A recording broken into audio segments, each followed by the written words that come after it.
Yosh tout le monde, ici Bélier. Aujourd'hui on s'attaque à un débat qui faisait rage il y a quelques temps sur la toile, à savoir Mirai Trunks. Pourquoi et comment a-t-il eu un tel power-up?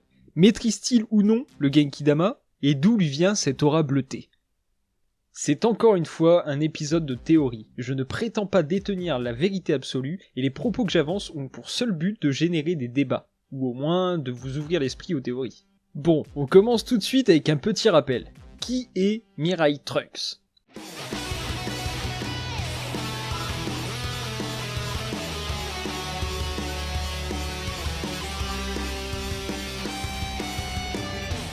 Arrivé dans la série animée dans l'épisode 120 où il débarque juste à temps pour combattre, ou tout du moins juste vaincre Freezer et son père, il a pour but de donner des médicaments à Goku pour qu'il puisse survivre à une maladie du cœur qu'il aura quelques mois plus tard. Venant tout droit du futur, pour être exact de l'an 788, il est à l'époque, et sans rentrer dans les détails, à peu près de la même force que Vegeta à la même époque. Son but réel en revenant dans le passé était de sauver son futur des effroyables cyborgs du docteur Gero, bien que tout ne se passa pas comme prévu.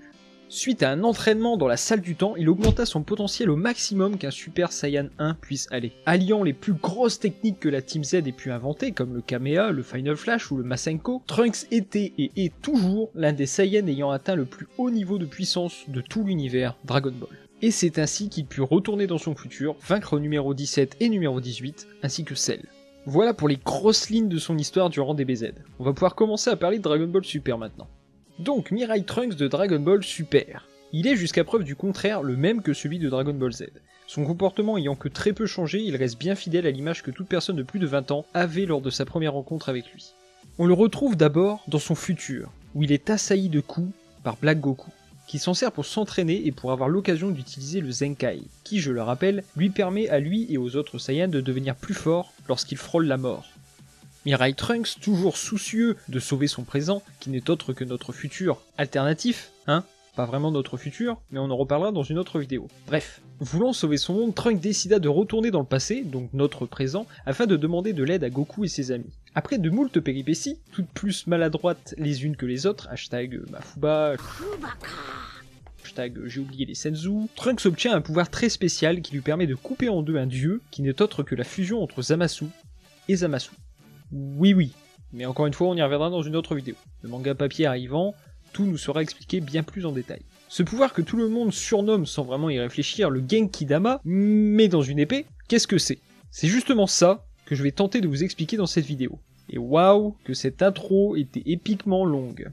Bon, tout d'abord, le Genki Dama, c'est quoi? Genki Damada, une énergie venant des plantes, animaux, minéraux, humains et que sais-je encore. C'est tout simplement l'énergie de toute chose vivante en ce monde, qui se réunit en un même point. Maintenant, voyons ce que Trunks a fait pour vaincre Zamasu. Il récupère l'énergie des êtres vivants puis la canalise dans son épée. Alors oui, pour le moment, on peut dire que c'est un Genki Dama. Maintenant, comment obtient-on le Genki Dama? C'est une technique enseignée par le Kaio du Nord à Goku. Et c'est pour cela que la plupart des médisants refusent de dire que Trunks a utilisé le Genki Dama. Mais j'ai plusieurs objections à faire à ceux qui pensent ça. Petit 1, qui dit que Kaio ne lui a pas enseigné à lui aussi. C'est vrai ça, on n'en sait rien. Personne ne nous a rien dit. Petit 2, si Kaio l'a enseigné, c'est qu'il l'a appris. Et si Kaio l'a appris, alors que ce n'est même pas un combattant, pourquoi Trunks qui se bat depuis toujours face à des ennemis plus puissants que lui ne pourrait pas l'apprendre de lui-même? Petit 3, vous avez compris. Finalement, qu'est-ce qu'on peut dire? Rien ne prouve que ce n'était pas un Genki Dama, mais la plupart des preuves que l'on a tentent à montrer que cela en était un.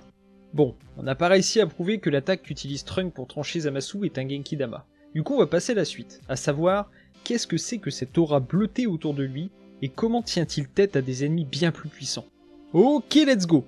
Nous savons que tous les dieux sont morts dans le monde de Trunks.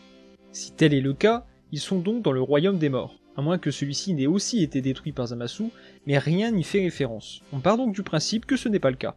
Donc les dieux étant dans l'autre monde, ils ont très bien pu envoyer de l'énergie à Trunks. Les autorités du paradis ne pouvant pas le remarquer puisque le ki divin n'est détectable que par les autres dieux. Ça expliquerait pourquoi Trunks lui-même ne s'en rend même pas compte. D'un autre côté, on sait que le ki divin peut s'obtenir simplement en s'entraînant. La preuve est que Goku et Vegeta l'ont obtenu de cette manière. Je rappelle que Trunks, depuis plusieurs années, souffre de combats à n'en plus finir. Son monde n'a jamais connu la paix, et il est le seul à pouvoir faire quelque chose. Si ça c'est pas de l'entraînement, attendez la suite. On sait aussi que Black l'utilisait comme punching ball en le laissant toujours vivre pour continuer à s'entraîner. On en revient aux Zenkai qui, sur Trunks, pourraient, et je dis bien pourraient, avoir un effet bien plus puissant que sur Goku ou Vegeta par exemple. Car dans l'univers Dragon Ball, on voit que les métis ont plus de capacités innées que les purs sang. Ce qui est drôle, c'est qu'en vrai, c'est aussi un petit peu le cas, mais pas tout le temps. Tout ça réuni, on peut penser que Trunks est à 2 doigts de s'éveiller au ki divin, via son entraînement intensif et son Zenkai. Pour résumer, je vois Trunks comme un réceptacle, qui reçoit petit à petit l'espoir de la vie. La vie qui est ici représentée par les dieux et quelques êtres survivants. Et que pour finir, c'est lui-même qui finira par être le seul représentant de l'espoir des êtres vivants, réunissant en lui la totalité de l'énergie vivante en ce monde. Je pense que vous voyez peut-être où je veux en venir. Oui, le Genki-Dama de Trunks a pris un temps fou à se préparer. Il a accumulé l'énergie et l'espoir de tous, humains comme dieux, sur une très longue période, gardant en lui toute cette énergie et en l'accouplant à la haine, au désespoir et à la rage qu'il avait, a fait exploser totalement son potentiel. Ce qui lui permit, au moment où il retrouva tout son calme, de transformer le Genki-Dama en épée, afin de trancher d'un coup vif, et avec toute la bienfaisance des êtres vivants, tout ce qui représentait le mal de son monde. Vegeta dira lui-même lorsque Trunks combattit contre Goku, qu'avec son simple Saiyan 2, qu'il est au moins aussi puissant que Goku en Saiyan 3. Mais peut-être que sa puissance n'était finalement pas que la sienne. Peut-être était-elle déjà décuplée par des milliards de personnes qui lui ont envoyé leur énergie via l'espoir qu'il représentait. Et aussi une partie de l'énergie des dieux bienfaisants. C'est ainsi que s'achève cette théorie, vous l'aurez compris, très dur à expliquer, bien que simple à comprendre. J'espère que cette vidéo vous aura plu, n'hésitez pas à la partager pour m'aider à me faire connaître, et surtout le pouce bleu pour que la vidéo se fasse connaître d'elle-même. Sur ce mes chers amis, je vous dis à bientôt pour une prochaine vidéo.